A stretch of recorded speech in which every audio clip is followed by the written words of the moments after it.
पुराने जमाने की कहानी है। किसान डंडे पर 2 घड़ों को लटका करके सुबह सुबह तालाब के पास जाता था, वहां से पानी भर करके लाता था अपनी झोपड़ी तक। यह उसका डेली रूटीन था। और उसके जो 2 घड़े थे बड़े पुराने हो चुके थे। उसमें से एक घड़ा जो था वो फूट चुका था, उसमें से पानी रिसने लगता था। और किसान जब तक घर पर पहुंचता था तो 2 घड़े पानी की जगह सिर्फ 1.5 घड़ा पानी पहुंचता था। जो सही घड़ा था उसे इस बात का घमंड था कि जो मुझे कार्य दिया गया है मैं 100% काम पूरा करता हूं, जो किसान की मेहनत है उसको बर्बाद नहीं होने देता। और वो इस बात से फूटे घड़े को चिढ़ाता था कि तुम किसी काम के नहीं हो, तुम्हारा समय समाप्त हो चुका है, तुम्हारे अंदर इतनी बड़ी कमी है, वो तो किसान को पता नहीं चल रहा है, पता चल गया तो तुम्हें कब का उठा करके फेंक देगा, नया वाला घड़ा ले आएगा। इस बात से बार बार उसे चिढ़ाता था। और वो जो फूटा घड़ा था वो भी बड़ा उदास रहता था। वो सोचा करता था कि बेचारा किसान जो इतनी मेहनत कर रहा है उसकी मेहनत व्यर्थ हो जाती है, मैं पूरा पानी भी घर तक नहीं पहुंचा पाता, किस काम का हूं। एक दिन उससे रहा नहीं गया। उसने सोचा कि किसान से बात करनी चाहिए, किसान को बताना चाहिए कि मुझ में इतनी बड़ी कमी है, मुझे हटा दो, किसी और को ले आओ। तो उसने कह दिया कि मालिक आप इतनी मेहनत कर रहे हैं लेकिन व्यर्थ हो जा रही है।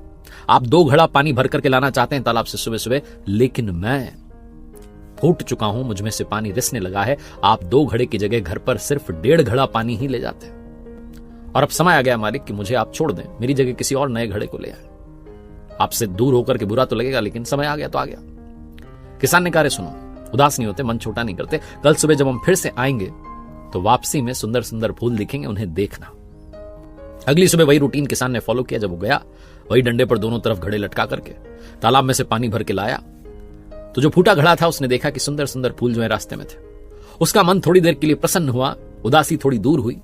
जब झोपड़ी में आया किसान ने आकर के वो दोनों घड़े रखे तो फूटे घड़े से पूछा कि बताओ कैसा लगा आज, थोड़ा मन ठीक है? उसने कहा, हाँ, रास्ते में तो बड़ा अच्छा लगा, मन प्रसन्न हुआ, सुंदर सुंदर फूल देखने को मिले, लेकिन फिर से उदास हो गया हूं। आप पूरा घड़ा भरकर लाए थे, आधा ही घड़ा पानी रह गया। आपकी मेहनत फिर से 1.5 हो गई, 2 नहीं रह पाई। किसान ने कहा, अरे तुम भूल गए, तुमने शायद ध्यान नहीं दिया, जो सुंदर फूल थे वो तुम्हारी ही तरफ थे। दूसरी तरफ जो सही घड़ा है उस तरफ कोई फूल नहीं थे, सिर्फ तुम्हारी तरफ थे। पता है क्यों? क्योंकि मुझे बहुत समय पहले से पता है कि तुम फूट चुके हो, तुम में से पानी रिसने लगा है।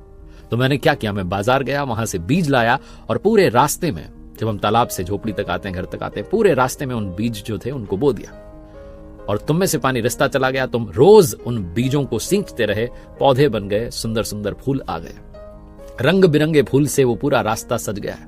किसकी वजह से? सिर्फ तुम्हारी वजह से। मुझे तुम्हारी कमी पता थी लेकिन मैंने उस कमी को ताकत बना दिया।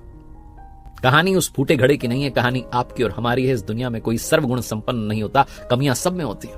लेकिन अपनी कमियों पर काम करना शुरू कीजिए, उसे ताकत बना लीजिए। जैसे खुद को स्वीकारना शुरू कीजिए, अगर कमी है भी तो उसे स्वीकार कर आगे बढ़िए और अपने जीवन को सुधारने पर ध्यान लगाइए।